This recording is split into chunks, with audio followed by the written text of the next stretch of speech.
And I think, if you grow up in a house and the soundtrack of your life is your mother on the typewriter, that it just becomes part of what is possible.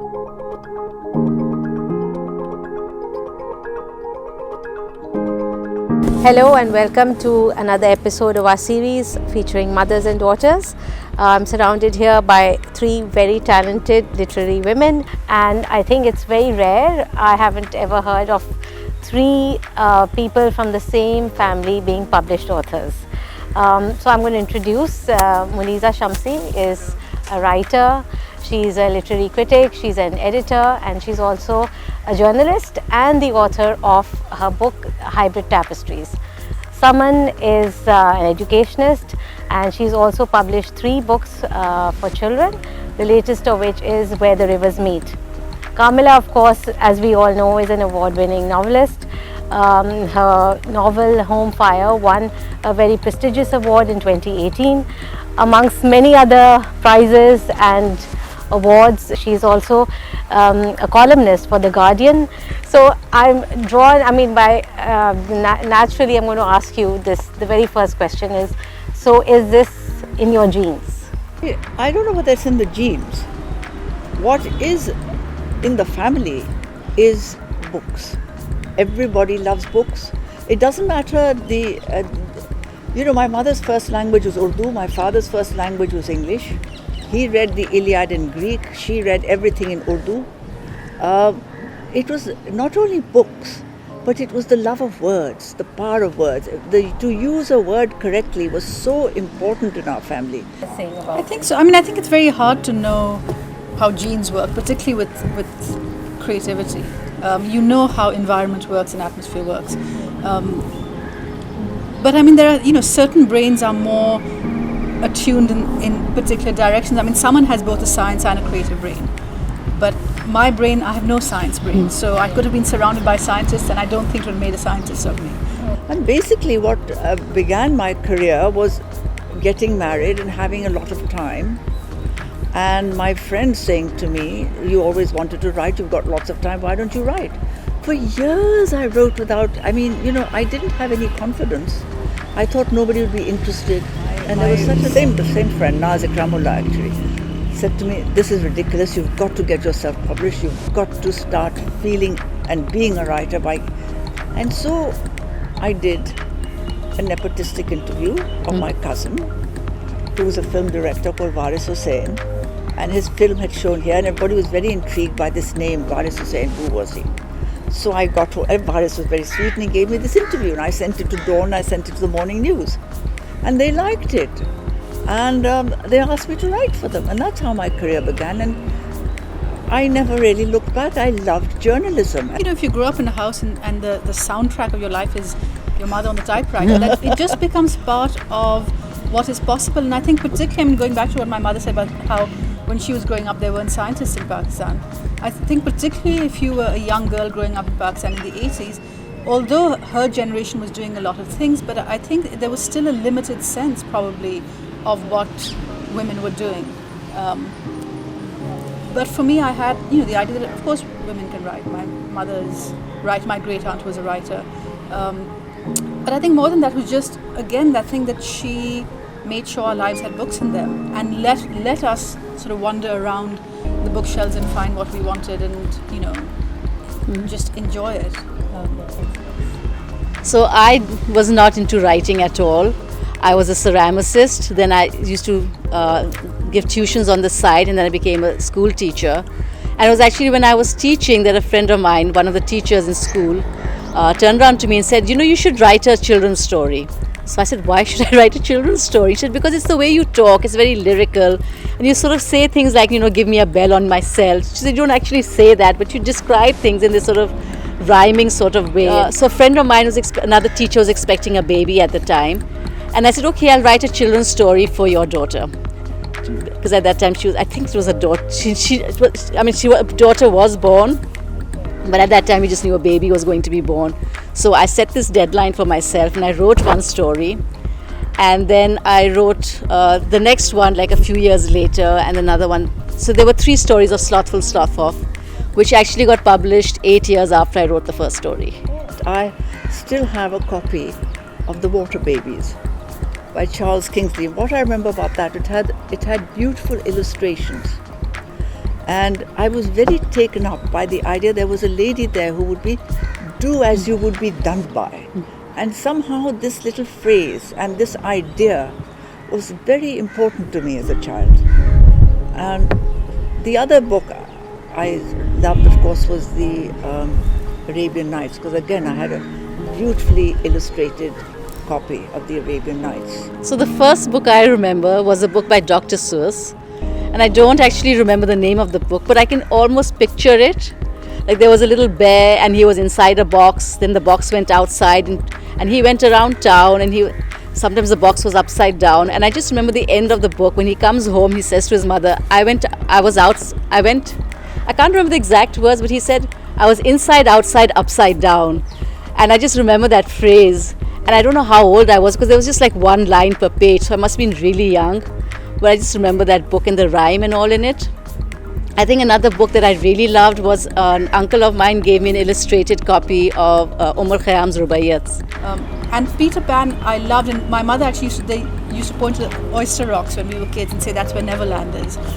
Though of course you know, if you read Peter Pan, that really third star to the right and straight on till morning. But I should tell you that even at the age of about 4 or 5, I just thought it was a bit much of the one girl in the story who was Wendy. Does nothing but look after the boys and darn their socks. So even at age 5 in this book I loved, I thought there's a problem with the girl. You want to be Peter Pan who's off fighting Captain Hook and jumping in and out of people's bedrooms, but not Wendy. I think I don't know what we disagree on, but food. When Kamla picks a restaurant, I always check the menu before going there. Someone only wants to eat chicken. Or burgers. So it's always and I'm sort of like, let's have the oysters. So when we are going to a restaurant, Kamla looks at you, oh no, you won't be able to eat anything over here. Sorry, we'll have to go somewhere else. My spirit animal is a horse. Mine is one of those dogs that just sleeps all day. And wants people to bring it food, I think. I think a dog. A dog. An Alsatian. I would like any of them to be made into a film. But the who do you cast question is always one that's impossible, because when you write, you see the characters. And, my characters to me, Riz Ahmed is a wonderful actor, but I don't see anyone in Home Fire looking like Riz Ahmed kind of thing.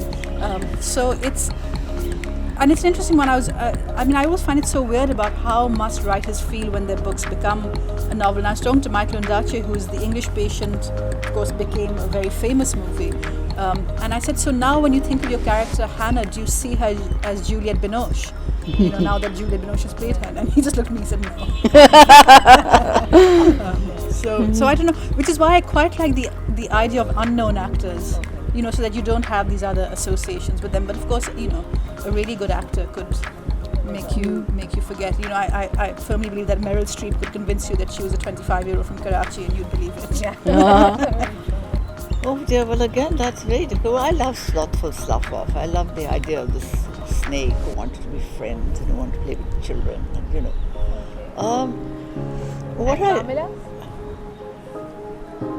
Kamla's She's written so even many. harder. I was about to say with someone's all actually, what I like about her character, I suppose in a way it's a personal stuff. I love the way she gets these characters. There's a kind of personal journey, a journey of personal discovery, a discovery of self. And to some extent I think that's true of Kamla's characters also.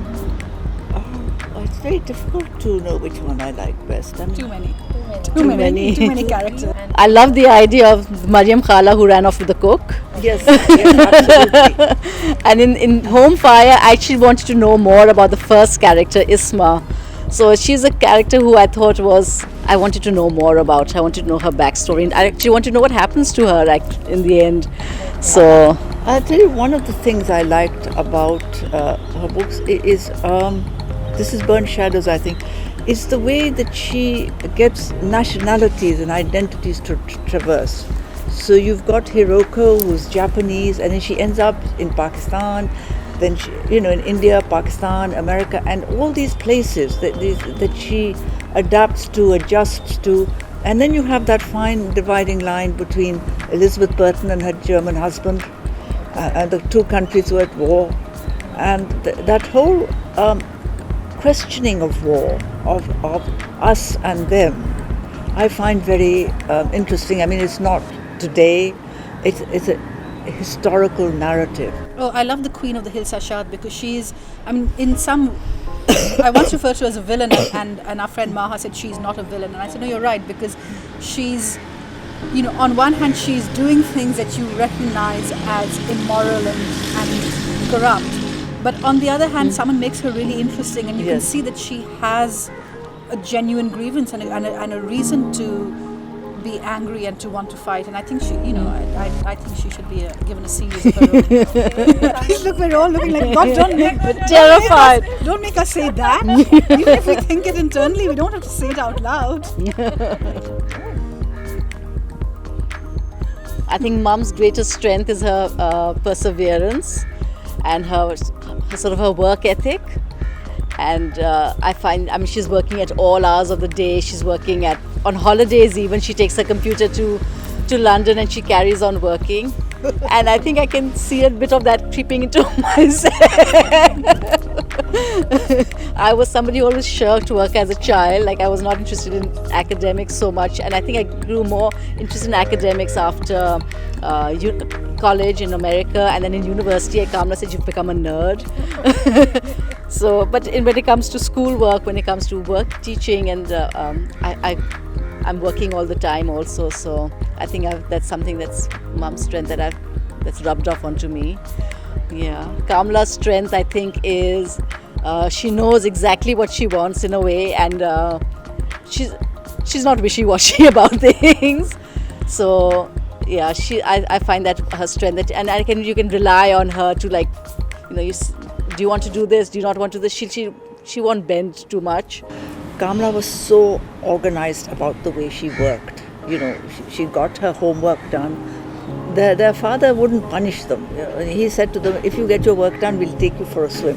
He didn't say, you can't go if you haven't been. He said, but she was always very disciplined. And I remember also at college, she was very disciplined the way she worked. With Saman, I just loved the way that she's so dedicated to so many things, and she does them. I love the ceramics. I love the way she teaches. I love the way she writes books. All these diverse aspects of her, I think, are simply wonderful. Rahim Yar Khan. I think we can all agree on that. I just love, Karachi for me, the beach, feels like a vacation spot. Baleji has, when we were growing up, it was always the place of escape. And I know we don't think of it as a vacation spot, but it's still, every time I go there is this holiday feel, even if you're going there every Sunday. There is a complete holiday feel. Yeah, for me it's Rahim Yar Khan because a friend's farm is over there. So well, I agree with both, because these are both wonderful places. I love Rahim Yar Khan, and especially when I used to come from school in England. I mean, we've been going to Baleji since I was very little, and to me it is absolute heaven. But the place I enjoyed really was my trip to Gilgit and Hunza. It was just so beautiful, and the lakes and the mountains and everything about it, and the air was so clear. I had a wonderful trip to Gilgit and Hunza. Yes, I think I would like to see people accept each other and not divide each other according to class and race and color and all this kind of rubbish, and see each other as human beings. I would like to see more kindness to animals in this country. I think the one thing that's true everywhere in the world you go, at the moment, it's climate change.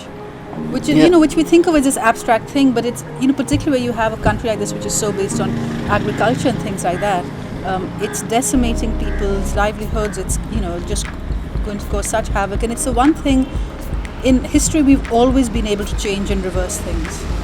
And you can improve things and say, well, there can always be an improvement. It's never too late to fix a system. And this is the one thing with which, we're pretty much at the point where it's too late.